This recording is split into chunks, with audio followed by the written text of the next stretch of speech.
ప్రధానంగా ఏలినాటి శని, అర్ధాష్టమ శని, అష్టమ శని, కాలసర్పదోష దోషాలు, కుజదోషాలు ప్రమాణంగా ఉంటాయి. కానీ వీటన్నిటికంటే కూడా ఎక్కువ కాలసర్ప దోషం చాలా ఇబ్బందికరంగా ఉంటుంది. ఆ కాలసర్ప దోషం ఉన్నవాళ్ళు ప్రధానంగా దోష పరిహారార్థము సర్ప ప్రతిష్ఠ చేసుకుంటే చాలా మంచి జరుగుతుంది. ఎక్కువగా వాళ్ళు సుబ్రహ్మణ్య స్వామిని ఉపాసన చేస్తే చాలా శుభం కలుగుతుంది. శని కూడా చాలా ఇబ్బంది పెడుతూ ఉంటాడు. కాబట్టి శనికి జపం చేసుకొని నువ్వులు దానం చేయటం చేస్తే కనుక వాళ్ళకి మంచి ఫలితాన్ని కలిగజేస్తుంది. చాలామంది స్వామి నవగ్రహాలన్నీ ప్రభావం చూపుతున్నాయి కదా అంటుంటారు. అన్ని గ్రహాల ప్రభావం ఖచ్చితంగా ప్రతి ఒక్క వ్యక్తికి ఉంటాయి. తులసి యొక్క మొక్కని మనం ప్రధానంగా ఎప్పుడు తీసుకురావాలని అడుగుతూ ఉంటారు. అమావాస్య నాడు తీసుకొని రాకూడదు. అమావాస్య, చతుర్దశి, చతుర్థి తిథులు ఎందుకు కాకుండా ఏ తిథులు మిగతా తిథులు అష్టమి నాడు కాకుండా ఆ తిథులు కాకుండా గురువారం కానీ, బుధవారం కానీ, సోమవారం కానీ, శుక్రవారం కానీ మనం తులసిని ఇంట్లో పెట్టుకోవచ్చు. ఏకాదశి నాడు పౌర్ణమి రోజున మనం తులసిని కొయ్యకూడదు. స్వామి అమ్మాయి గర్భవతి అయింది, దేవాలయానికి వెళ్ళొచ్చా వెళ్ళకూడదా అని అడుగుతూ ఉంటారు. ఎక్కడ శాస్త్రంలో అమ్మాయి గుడికి వెళ్ళకూడదని శాస్త్రంలో ఎక్కడ చెప్పలేదు.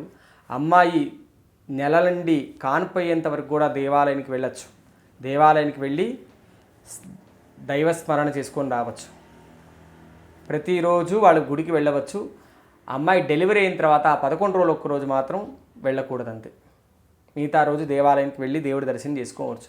దేవాలయానికి వెళ్ళాలి, ఎందుకంటే మంచి సంతానం కలగాలి, మంచి అభివృద్ధి కలగాలని వాళ్ళు వెళ్ళి దేవుడికి నమస్కారం చేసుకుంటే కదా శుభం కలిగింది. ఇంట్లో కూర్చుంటే ఏమొస్తుంది? కొద్దిగా ఆరోగ్యరీత్యా కూడా వాళ్ళు అట్లా కొంత వాకింగ్ చేస్తే కూడా వాళ్ళ ఆరోగ్యం కూడా బాగుంటుంది.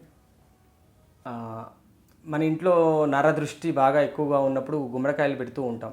ఆ గుమ్మడికాయని దేవాలయాలు అనుకూలమైన దేవాలయాల్లో మంగళవారం నాడు కానీ, శనివారం నాడు కానీ, అమావాస్య, పౌర్ణమి తిథులు ఎందు కానీ ఆ గుమ్మడికాయకి అభిషేకం చేసి చక్కగా పూజ చేసి గంధము అలంకారం చేసి మంగళవారం, అమావాస్య, పౌర్ణమి తిథి ఎందు శనివారం నాడు ఆ ద్వారాలకి పెడితే కొంత నరదృష్టి పోతుంది.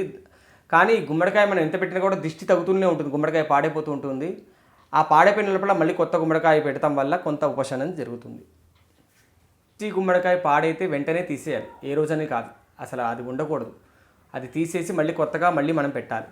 అది అమావాస్య అయినా పౌర్ణమి అయినా సరే ఎప్పుడైనా తీసేయచ్చు. తీసి కొత్తదిగా మళ్ళీ పెట్టుకోవాలి. స్వామి మేము రామకోటి రాద్దాం అనుకుంటున్నాము, సాయిరామ్ నామాన్ని రాయాలనుకుంటూ ఉంటారు. సాయి నామైనా రామకోటి అయినా సరే ఇంకేదైనా సరే మనం ఉదయం లేచిన వెంటనే ఒక 10 నిమిషాలు నిత్యారాధన చేసుకొని మనం రామకోటి కానీ సాయినామం కానీ రాసుకోవచ్చు. ఉదయము 7 గంటల నుంచి 11 లోపు ఎప్పుడైనా రాసుకోవచ్చు. మధ్యాహ్న సమయం ఏంటంటే అసుర సమయం, ఇది పితృ సంబంధిత కార్యక్రమాలు చేస్తాను ఆ సమయంలో మనం రాసుకోకూడదు. సాయంత్రం 5 గంటల 5:30 నుంచి 6:30 మధ్యలో ఆ సమయం అంతా అసుర సమయం కాబట్టి ఆ సమయంలో రామకోటి కానీ ఇంకేవి రాయకుండా ఉంటే మంచిది. ఆ తర్వాత ఎప్పుడైనా మనం అనుకూల స్థితి ఉన్నప్పుడు రామకోటిని రాసుకోవచ్చు. చాలామంది స్వామి మేము కొబ్బరికాయ కొట్టాను స్వామి, కొబ్బరికాయ ఏదో కూలిపోయినట్టుంది అంటూ ఉంటారు. కొబ్బరికాయ దాని ఆయుష్ అయిపోయింది కాబట్టి అది పాడైపోయింది. అంతేగాని నీవు కొట్టామనేది పాడవలేదు కదా. కాబట్టి ఎటువంటి దోషము లేదు. అది ఒకవేళ అయినా కూడా అది మంచి అవుతుంది, శుభమే కలుగుతుంది, అశుభమైతే కాదు. నిత్యారాధన చేసుకునే మన ఇంట్లో దేవాలయం ఒక ఇంచు సంబంధించిన విగ్రహాలు మాత్రమే మన దైవారాధన చేసుకోవాలి. కొన్ని విగ్రహాలు ఏంటంటే కొంచెం మనం ఏదో చూసుకోవడానికి కొన్ని విగ్రహాలు వస్తుంటాయి, అవి మనం పెట్టుకొని వాటికి మన షోకేస్లో పెట్టుకోవచ్చు. దానికి ఏం తప్పేం కాదు. అది దైవారాధన చేసే విగ్రహాలు మాత్రం 1 ఇంచు మాత్రమే ఉండాలి ఇంట్లో చేసుకునేవి. మన ఇంటిలో ఏ విగ్రహాలైనా పెట్టుకొని మనం పూజ చేసుకోవచ్చు. మనం ఉన్న దీక్షను బట్టి మనం ఆ దేవతామూర్తులకు పూజ చేసుకోవాల్సి వస్తూ ఉంటుంది. పూజ చేసుకోకూడదని ఎక్కడా చెప్పలేదు. అయితే ఒక పరిణీతిని సంబంధించిన విగ్రహాలను పెట్టుకొని మాత్రమే మనం పూజ చేసుకోవాలి.